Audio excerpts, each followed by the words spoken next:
Hello, everyone. Thank you for joining us on Talking Europe, and Happy New Year to all our viewers and listeners.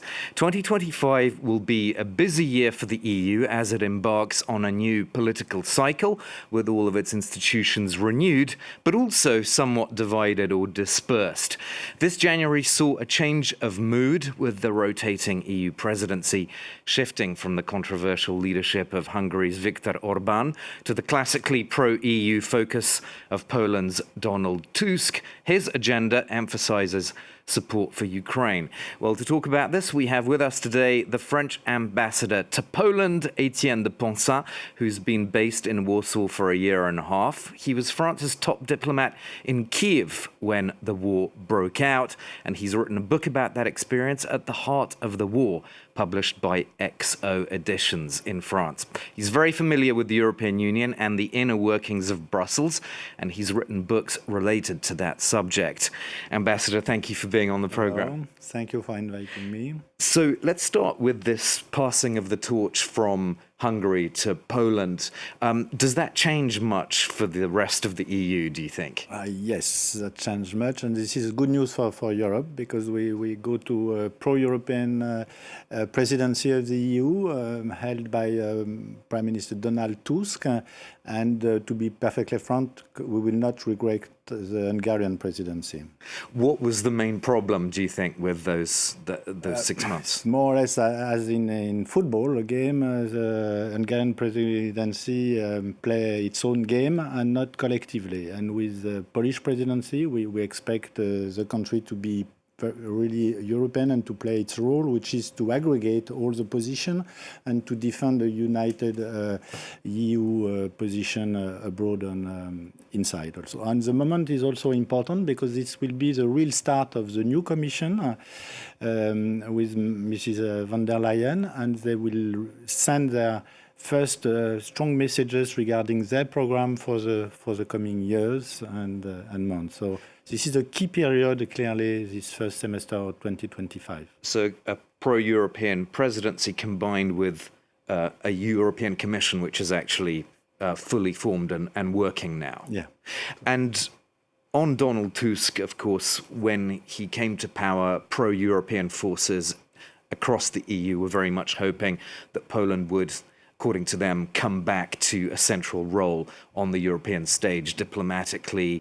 Do you think that has actually happened? Do you see any concrete signs of that? Oh yes, definitely. There was really a great change between the government of Donald Tusk and the previous government from the PiS, from the far right of Mr. Kaczynski. We came from day to light, night to light, and it's clear that the new government is really pro-European.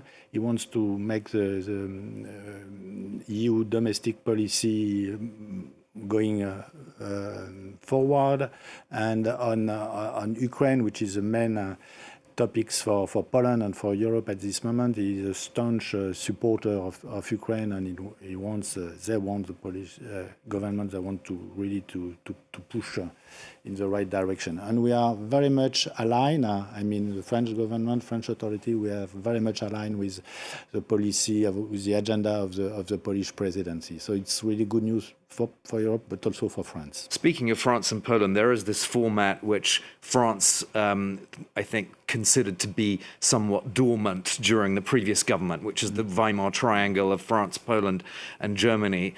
We know that those three foreign ministers are planning a trip to Washington soon after Donald Trump comes into office. Do you see a revival of that triangle, or is it difficult because of the political problems in France and Germany?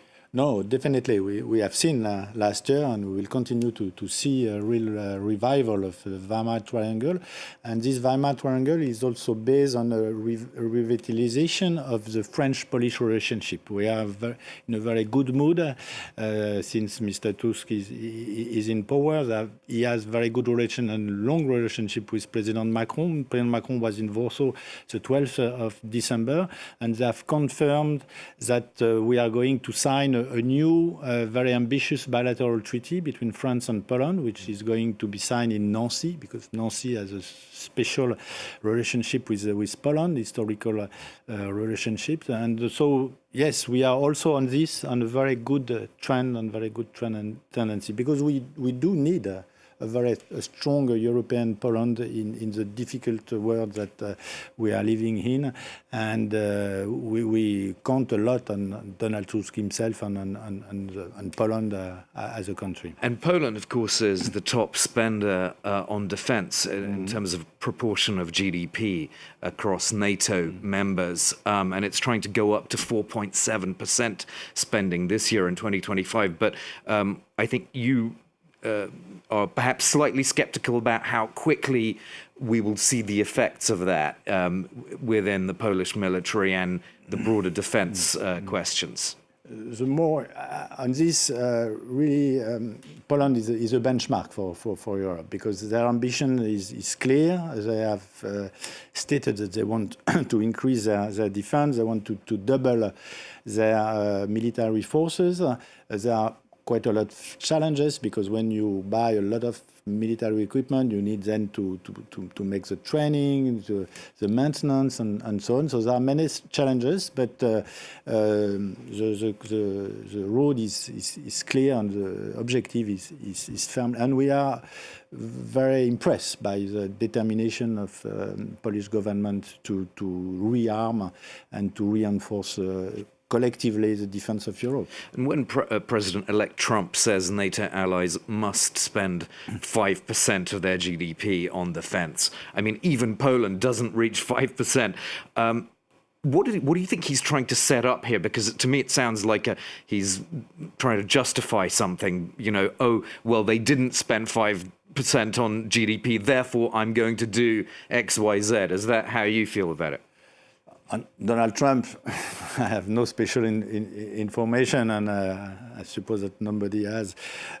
What is important is, I think, is to coordinate as Europeans, and this is what we are doing very actively at all levels. There were different meetings. As I've said, President Macron was in Warsaw, and they have a lengthy discussion about how to handle and how to discuss with President Trump in the next days. There will be this visit to Washington of the three ministers of foreign affairs very soon.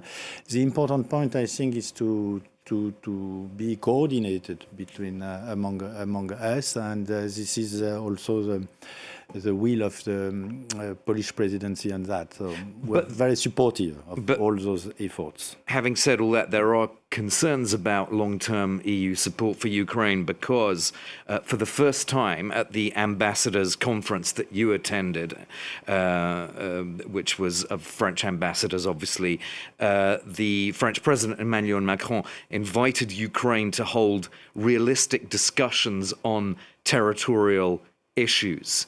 How do you interpret that?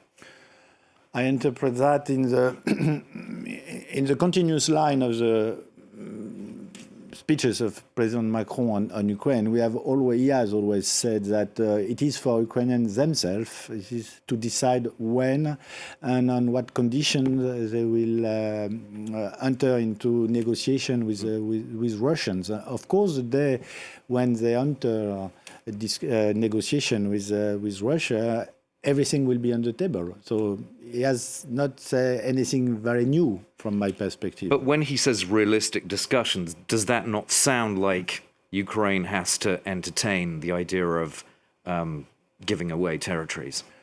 I would not go that far. I was just saying that everything will be discussed, which is normal when there is this kind of negotiation. It will be very difficult. So, but once again, it is for the Ukrainians themselves. We have been very clear since the very first day. This is for and to decide for their future, for their country, and what is the best. And only they can decide what is the best for them. Ambassador, this year is a crucial one for elections across the EU. We've got obviously a major one in Germany in February, but we also have elections in Poland later on this year, and in Romania, a rerun of the presidential elections. Do you think Europe is ready for the sort of hybrid information war that we are almost certainly going to see in all of those elections? This is clearly a concern for everyone. Now, for several years, we are facing a very difficult hybrid war in all aspects, in all domains, including information. And I am myself well placed to have experienced this hybrid war in the informational domain. And this is something that we are now fighting for. What happened to you in terms of hybrid war? I don't want to single out my own case, but when I was ambassador in Kyiv, I had to suffer the attack on the social networks, of course. But in addition to that, one day there was a fake news saying that I have fled my posting and that I have abandoned my position, which was of course not true, but this was made on purpose, of course, yes, by some services, I would say. Got it. All right. Well, we'll wrap it up there. Thank you so much for being my guest, Ambassador Étienne de Poncins, who's currently ambassador to Poland, but was ambassador to Ukraine when the war started, and the author of this book, At the Heart of the War, published by EXO Editions here in France. Do stay with us. We'll be talking in part 2 of Talking Europe about the big challenges facing the EU in this year of 2025 with my panel of guests here in our Paris studios. Do stay with us.